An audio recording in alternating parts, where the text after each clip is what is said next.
Welcome back to Jeff Koinange live from inside the heavily fortified perimeter that is the Westgate Mall behind me. Before I introduce my guest, I said this show is live and you can take part, and you are indeed. The tweets are coming in thick and fast. If you don't know the handle, it's at Jeff Koinange Jeff. I get confused myself sometimes. Okay, let me read out a couple real quick. Cold Tusker, you said, looting is looting, whatever IG wants to call it. I guess referring to the fact that IG called it theft or something like that. Okay, moving right along. HIM, you say, why is clearing the rubble and retrieving of the bodies at Westgate taking long? Are they hiding something? And then here we go, one more. Esther Kagamba, very objective, asking all the right questions. Well, thank you. Keep them coming, folks. That handle, you got it. First of all, right next to me in this block, she's back here for the very first time since her horrific ordeal. Faith Wambua was doing her usual Saturday shopping inside this mall, and you know what happened next.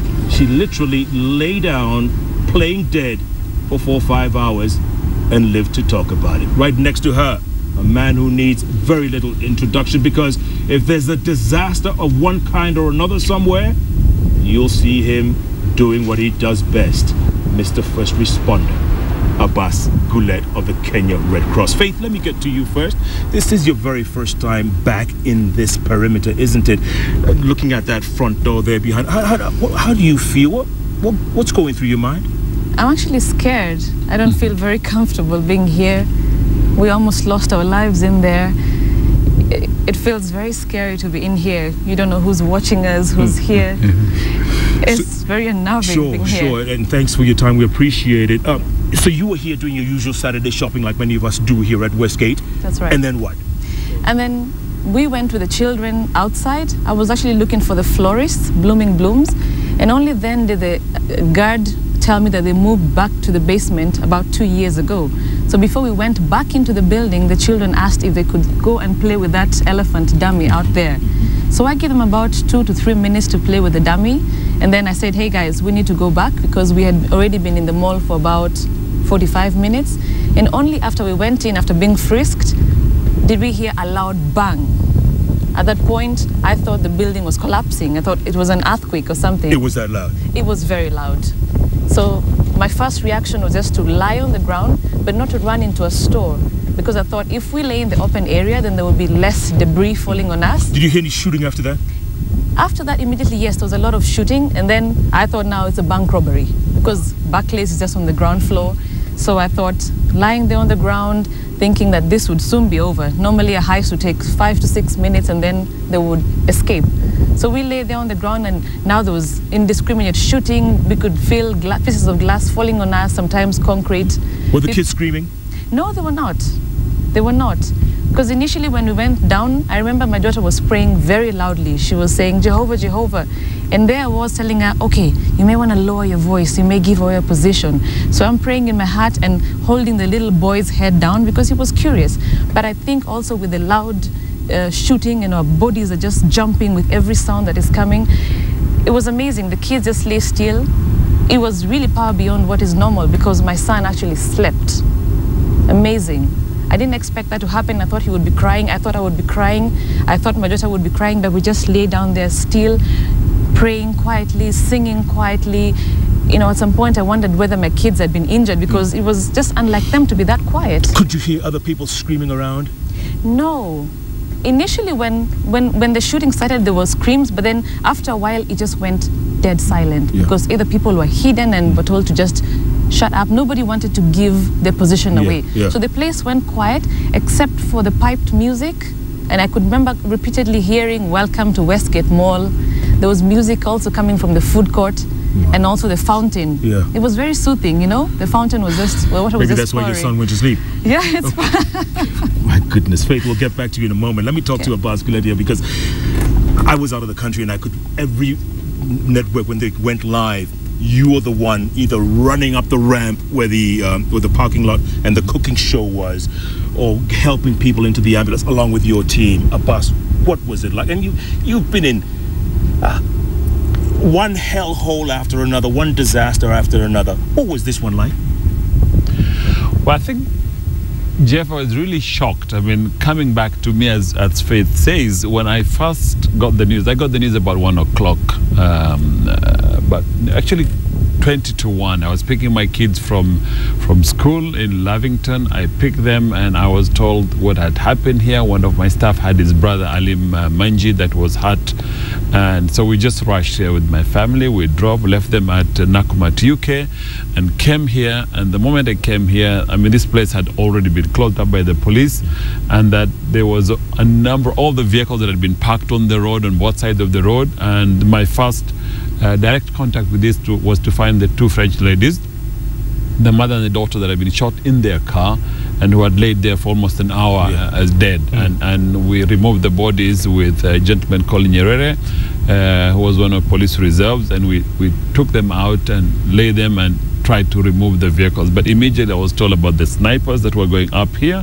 So we went to the main entrance there and took up the ramp, and which was quite risky, but some of the police officers that were there guided us to go up the ramp. But is that where the cooking show was? That's where the cooking show was, and it's like I've never seen anything like that in my life. I said it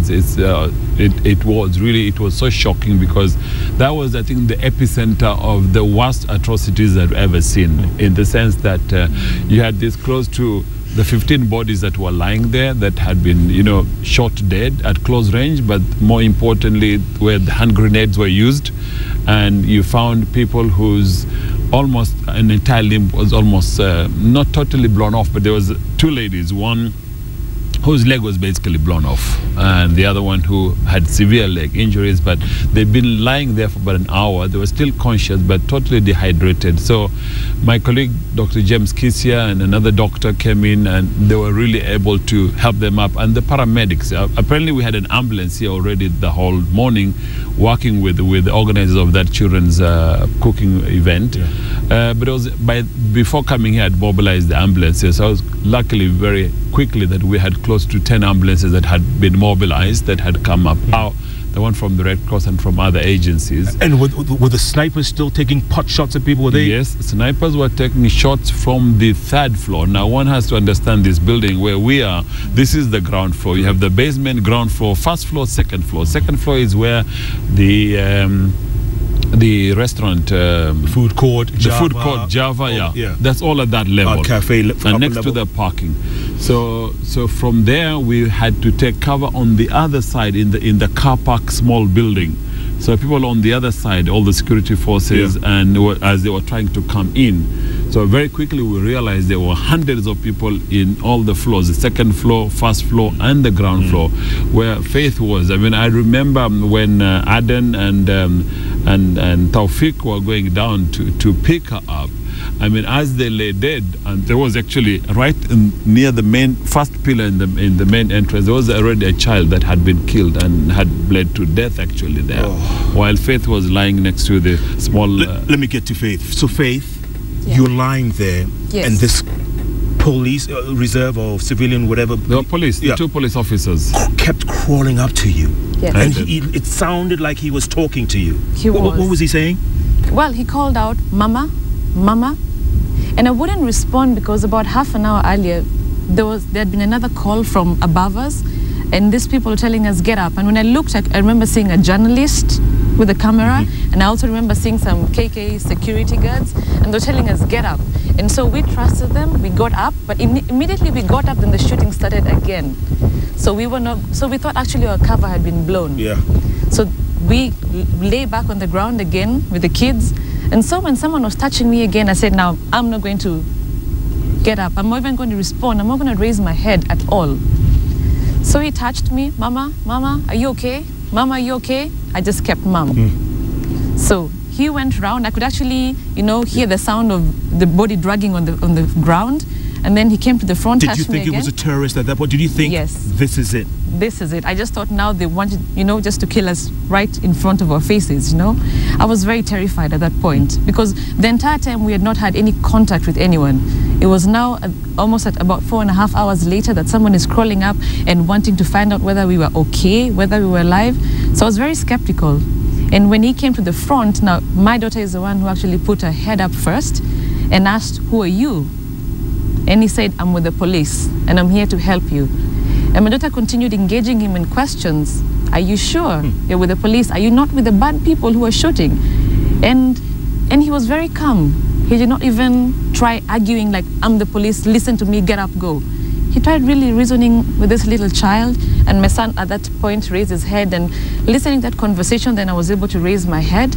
I saw his uniform. Earlier on, from the corner of my eye, I had seen he was wearing a civilian jacket, which also made me doubt him. But now when he came in front of us and I was able to see his uniform, and he also beckoned us to look up and see other policemen. Now I could now see policemen with weapons pointed in different directions, and nobody was shooting. So I knew then this was the police, they're here to save us. So then we now followed his instructions, said get up slowly. He even reminded me to pick my keys. We got up and he wanted to carry my son, but my son would not allow anyone to take him away from me. Yeah. So it was a struggle, but at some point he said, "We need to leave, I'm going to take this boy by force." Wow. So I knew then this was it. We could now get out. And did you, when you walked out, did you think, "My God, I'm alive"? You know. Yes, that's the point. Immediately we got other steps there and I could breathe fresh air again and it was quiet. That's when I started crying because now we were free. You know, I said, my prayers have been answered. Yeah. All along in there I was saying, "Jehovah, please protect me." At some point, even when I felt that it was now getting too dire, I was singing songs about resurrection because I thought now this is it, but God, please remember us in the resurrection. But now we are out. We're breathing fresh air. We are running out, and there's all these people running to help us, Red Cross people offering us water. I was so happy, and I started crying, and when my daughter saw me crying, she started crying. And of course, my son was crying because of being separated from me. And when we got to the gate there, where the vehicle entrance is, the shooting started again. And so we were asked again, "Lie down." And I said, "Oh, it's not over. When is it going to end? When is it going to end?" Oh my goodness. Oh. But then after a while, we just all get up and go. Very many people waiting for us from Red Cross, the Asian community as we went to visit Oswald. It was amazing. Let me. Speaking of Red Cross, Abbas, 100 million shillings raised in literally a matter of hours, if you will. Yes, 102. Unbelievable. Yeah, and 17,000 plus units of pints of blood given in less than 5 days. This was like Kenyans for Kenya. I mean, they came out again. For sure. And that's the beauty about this country, that Kenyans are very resilient, very loving, very caring people. And the hour of call, you can be sure they'll be out there. Yeah. And they'll stand by you. But the Kenyans are equally quick to say, is this money all going to be accounted for? I'm hearing that already. You know, people have forgotten about the good things you guys did, and they're saying, is this money going to be accounted for? Well, that's human nature, and I think people have every right in the midst of all this to question. But I just want to assure them we will account for every penny. We had the first meeting today of the task force that has been set up to work on this. Kenya Red Cross is just the grant manager, but we have a number of people, personalities in this country who are members of the task force, and I'm sure by Monday next week we'll start paying the hospital bills. 50 million has been set aside for hospital bills. The others have been set to look at trauma and counseling, psychosocial support, to look at some of the long-term recovery. We know there are some patients that are going to be in hospital in and out for a very, very long time. Those who have left, they have left, and the money will be accounted for. Deloitte and Tush are our auditors, and they would be doing that on pro bono. So I want to assure Kenyans every penny given will be accounted for, and there'll not be one penny that will go in any other direction. Do you think sometimes the job you do is thankless, Abbas? Because, you know, there you are risking your life. There's a sniper, you know, taking pot shots at you all afternoon, all evening that day. Yes. Could have lost your life. You're saving lives. And then, you know, you get this criticism. Well, I think, Jeff, sometimes you have to rise above this. I mean, this is what many friends of mine are asking me. I mean, if you remember the Kenyans for Kenya one, we got hit very badly when there was the issue of aflatoxin and the contaminated Unimix, which we were the one to raise the red flag as Red Cross. Yet things turned around and people wanted to blame us. It went to Parliament and it was debated and discussed. But at the end of the day, you look at the bigger picture, and the bigger picture is majority of Kenyans are loving and caring, and they know what the right thing to do. In this case, we know there are few individuals on social media who are questioning, and let them question. But over 300,000 Kenyans paid this money. Over 300,000, and for me, we can't say enough thank you to them, both in this country and in the diaspora. So we are accountable to them, and this is the price you pay for that. Yes, I mean, 4 days or 5 days ago, it was very bad in social media, but okay, I mean, if we say, wash my hands and off I go, what do I do? Sure. I was actually on a flight that day to go out of this country at 5 o'clock. But we decided not to travel. There was work to be done here. Yeah. Speaking of work to be done here, there are still bodies or remains of bodies in this building, aren't there? Well, I think you had the Inspector General earlier. I mean, this is the million-dollar question, but we know yesterday there were bodies that were removed from here. So the question for us is, even on the issue of missing persons, what we have said constantly, we as Red Cross, people come to report to us and people tell us. So we take note of that, we write that. Historically, 150 years of the Red Cross worldwide, tracing and family reunification has been one of our bread and butter. So when people come to tell us someone is missing, there is a way to investigate, but it will be recorded. If it is false, we'll be able to tell very quickly. If it is genuine, you would know. So that is why when there was a lot of hula baloo, I think Sunday and Monday this week, we say to the media, go check. We can give you names of families who are claiming they still have their people missing. And that number is what, 60 maybe, plus maybe? Well, the numbers have drastically gone down. As of yesterday, we were talking of 28. Because there's a lot of reconciliation. Over the weekend, there were a number of people who we have been managed to talk to and who have confirmed. But like we said already on Sunday, it was stated that there are no more missing persons left out there. But yesterday, we know bodies were taken out, or parts of bodies were taken out, unfortunately. So until the place is completely cleared and until there's not one stone unturned, it would be premature to say, you know, there's nothing there. Yeah. Faith, I'm going to ask you a question as a father, because I'm sure you thought about this throughout that 5-hour ordeal that you were lying there playing dead with your 2 children. None of them asked you, Mommy, can I go and pee-pee? No, it's even a question that I keep asking myself, because we left the house at about 10 o'clock and my son even had breakfast at about 9. Yeah. And normally we have to change his diaper every so often, after every 3-4 hours. There was no question. He did not even cry. My daughter did not even ask me, Mama, can I go to the washroom? No. Nothing? Nothing. How are they doing now? Well, the little one, well, there's a lot of innocence that is coming with his age. He probably, I think, does not remember much, because even when he got out, he was busy pointing at the aeroplanes that are flying around, the choppers. He was quite excited about those. But the 9.5-year-old, the first weeks were quite tough on her. Yeah. We all had to sleep together as a family, and she kept on waking up in the middle of the night, and she would ask, Mama, Papa, did you hear the gunshots? And we tell her, Sai, there were no gunshots. Yeah. She kept on saying, are the bad people coming? See, we actually went back to the office on Tuesday, and she went back to school on Tuesday. We're trying getting back our life back to normal, but it's hard. She comes back sometimes and she says, I'm scared. I'm scared. Yeah. It's going to take some time, and because we got psychological counseling, sure, and we appreciate it will take some time, but we know it will be over sometime. And your husband soon. must have been freaking out. Yes, he was. Well, eventually when he got the news, because he was not in town at the time, he had actually gone hiking up Mount Kenya. Oh my. So he only got the news at about 9 o'clock, when they got back to the camp. There they received news that there's something happening at Westgate, and if you have families in Nairobi, you may wish to check on them. Yeah. I tried calling him after I got out, but of course they have little pockets of network up the mountain. So, but then I wanted to be the first to call him, because I knew if he found many missed calls from different people but me, then he'd be so worried. Or if he came down the mountain and then watched Sky News or something and saw Madame there with the 2 kids. Yes, I knew he'd be so terrified. So eventually when he got network and he had been told about what was happening in Westgate, he called, but he wasn't so worried because he knows we don't go to Westgate. So he was, so what's happening? I hear something is happening down there. And the first words that came out of my mouth was, baby, we almost died today. And he was like, what? And I explained the whole story, and he was just beside himself. He was crying, and he said, I'm going to be there tomorrow by noon. I said, you took almost 4 days up that mountain. How are you going to be down in I told him, don't come down the mountain at night or by night.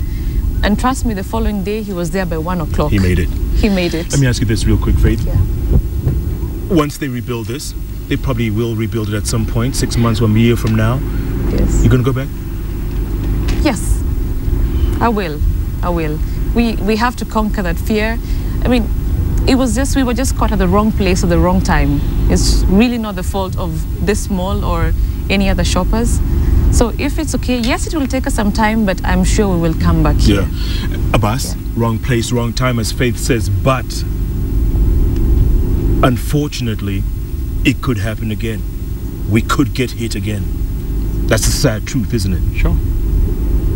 So the need for preparedness is what we're all there for.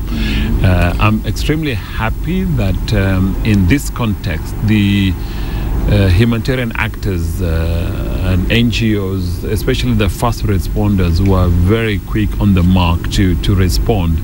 I can say with certainty from my own little experience, having walked from the second floor to the first floor to the ground floor where Faith was, even rescuing some of the soldiers that were shot after she was and the kids were removed, we had access to these areas. I know we got hundreds of people out in different offices, different in the bank, in the management office behind Palacina. We were getting phone calls from Kenyans who were telling us there are people in this shop, in that shop, in this building, including the casino. And there, really, again, the resilience of those men and women, whether from the police or the Asian community or the people like Abdul Haji or Nyerere, and many who are in plain clothes, and or some who are just civilians but who are also reserve police, was just amazing. So I guess, as you rightly say, you can never say never again. It can happen anywhere, anytime. God forbid it doesn't happen in our country ever again.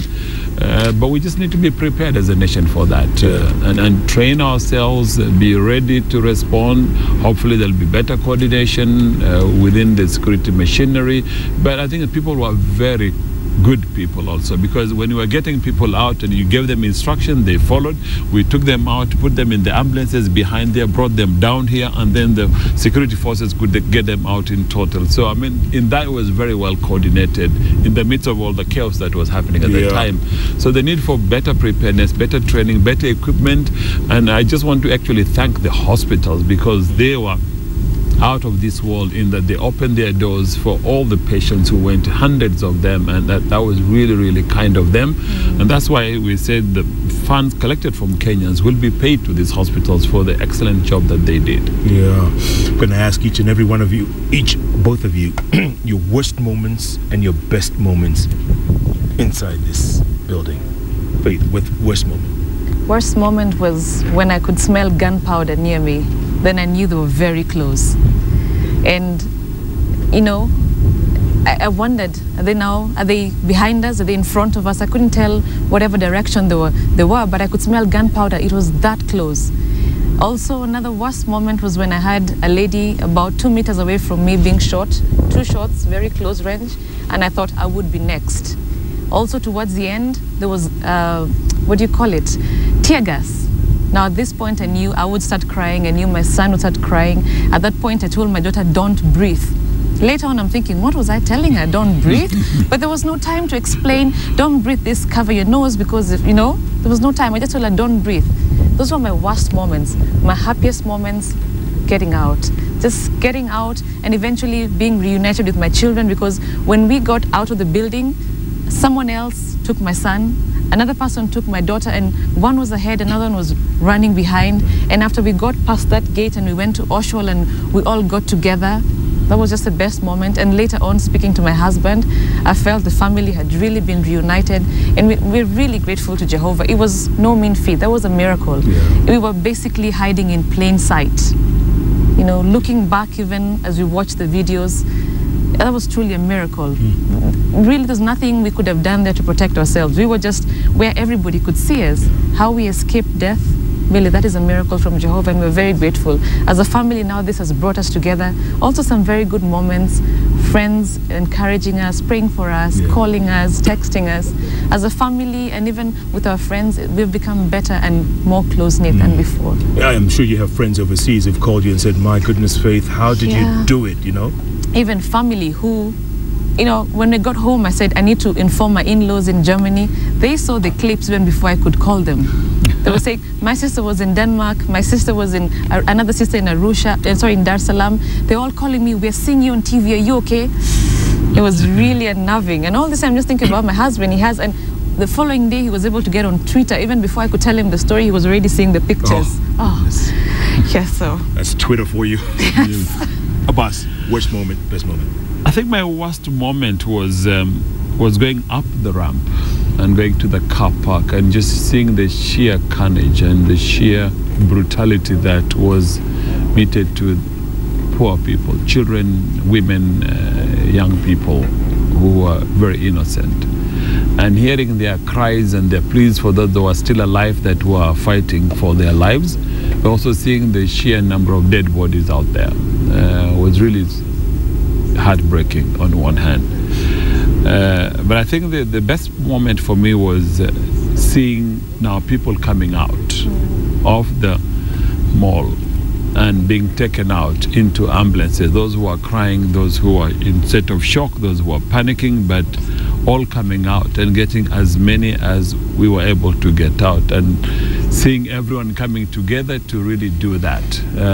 I was crazy enough, people tell me, to have gone in there without a vest, but and also maybe having risked the lives of my colleagues. So I just want to say that I'm not the one who said it maybe that often, but I'm very proud of my colleagues, staff and volunteers, and for all other workers from St. John's, from Ambre, from AR, who came together, and all the paramedics who, this time there was not this organization or that organization. We had one common cause, and the cause was to take people out. And for the security forces, the police were among the first ones to be in there, and the work that they did. For me, the joy was seeing people collaborating as one and going in there and getting people. Once we had information, there were people in this building, in this part of the building or that part of the building, going out and getting them out. I mean, it was one of the best moments to see people how emotional they were as they were being gotten out of the various part of the building.